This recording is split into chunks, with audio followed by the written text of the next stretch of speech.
boys and girls. Can you believe that it is our last week of distance learning? I cannot wait to have you guys back in the classroom with me. So today and this week what we're going to be doing is a little project to kick off summer for us, and we're going to be talking about picnics and what you would bring along if you were going to go on a picnic. So I hope that you guys have a great summer.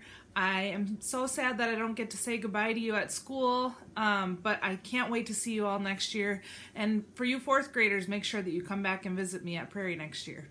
Have a great summer. I hope that you guys get to have lots of picnics and do lots of fun things with your family. Okay, so like I said, we're going to be creating a summer picnic scene.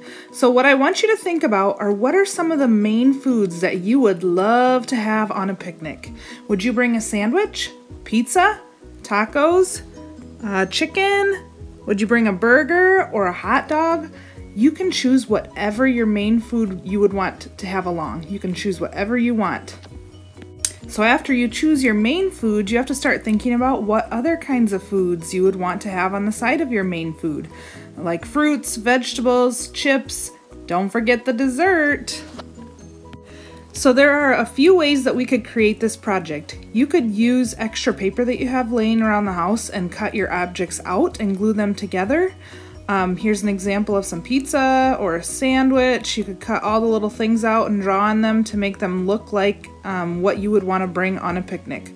Or you could draw them right on your paper, which is what I did in my example. Or there's another option. You could even go look in old magazines that you have permission to cut out of and start cutting out foods that you want to glue down on your plate. So let's look at the example that I drew for you. I started off with just a regular piece of paper and I used one of my plates, but if you also have a lid of some sort, you could use that too. And I used a pencil to trace around the outside to create my plate that I'm going to place my food on for my picnic.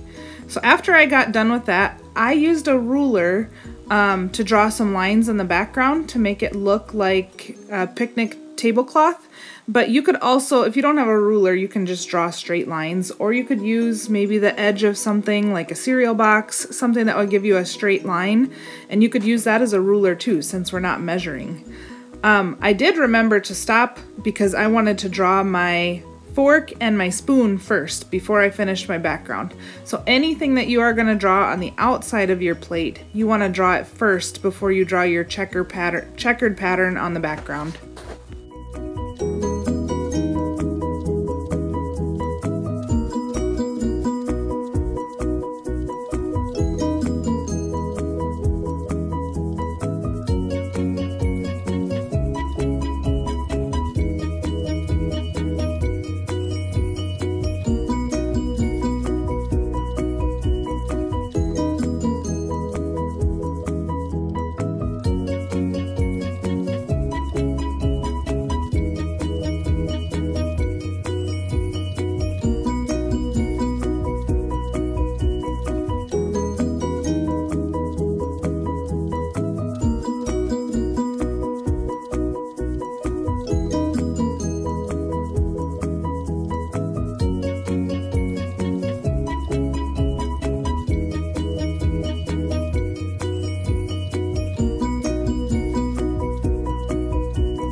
When I started drawing my food, I started with a pencil and I started drawing lightly, and I kind of sketched it out so that I could see what it looked like. I did some erasing to try and make it the right shape. I wanted to draw a sandwich, so I was trying to think about what shape the bread might be. But as you can see, I needed to erase a little bit, which is totally fine because how many times do we get it right on the first try? So I sketched it out. Once I was happy with it, I started adding things like cheese and lettuce and bacon peeking out from the outside of my sandwich so that it didn't look like just a plain piece of bread.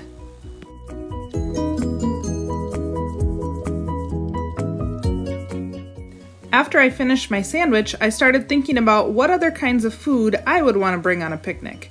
So I mapped out some grapes and I put in some other kinds of fruit. I think I drew a watermelon and some carrots and potato chips. So you can watch as I continue to draw the rest of my food on my paper.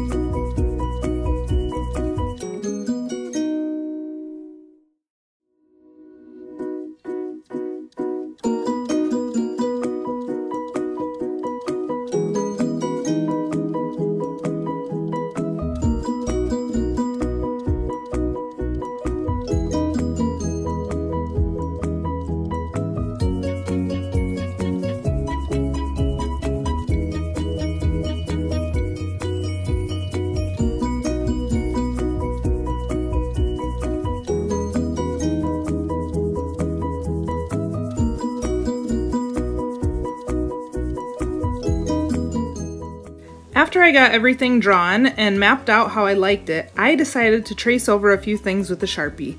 If you don't have a Sharpie, you don't have to worry about this part.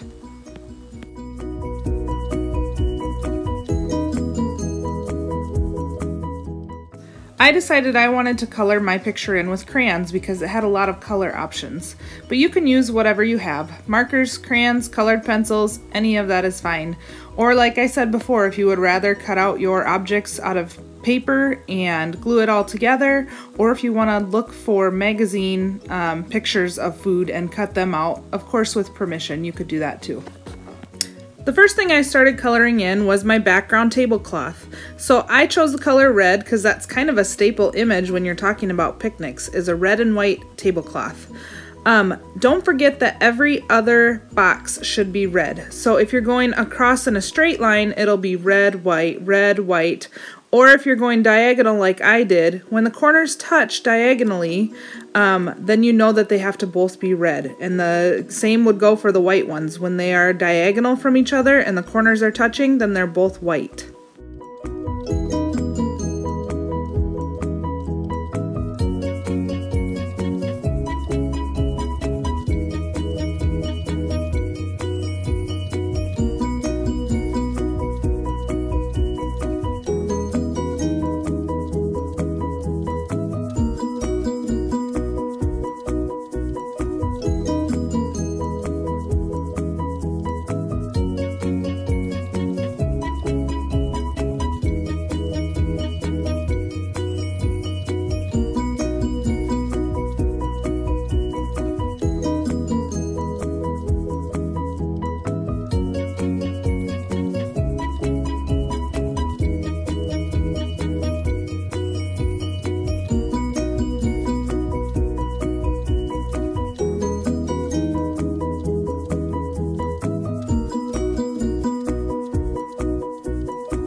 So after I got done coloring in my background, from there I just chose what colors I would color in my food, and I filled in my entire paper and I made it look like whatever color I thought the food might be the closest to.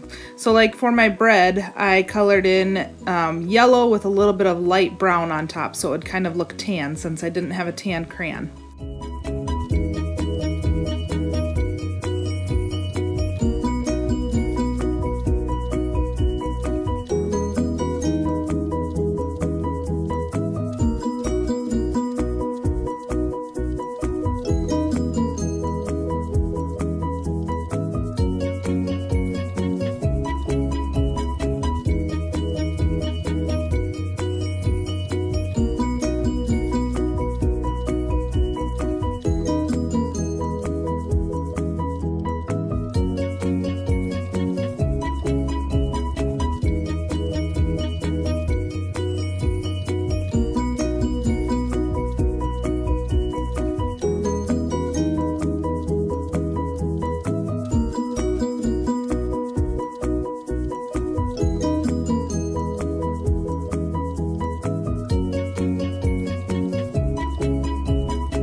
Okay, now that I'm done coloring all of my food and my whole picnic scene, I grab my Sharpie to add one last fun touch to my picnic.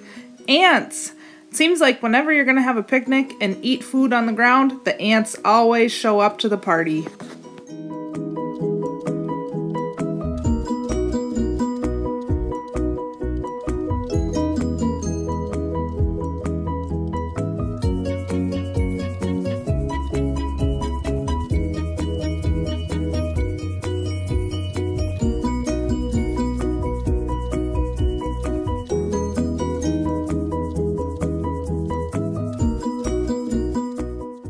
When you get all the way done coloring, don't forget to take a picture of your final project and post it on Seesaw so that we can all see the final results. I can't wait.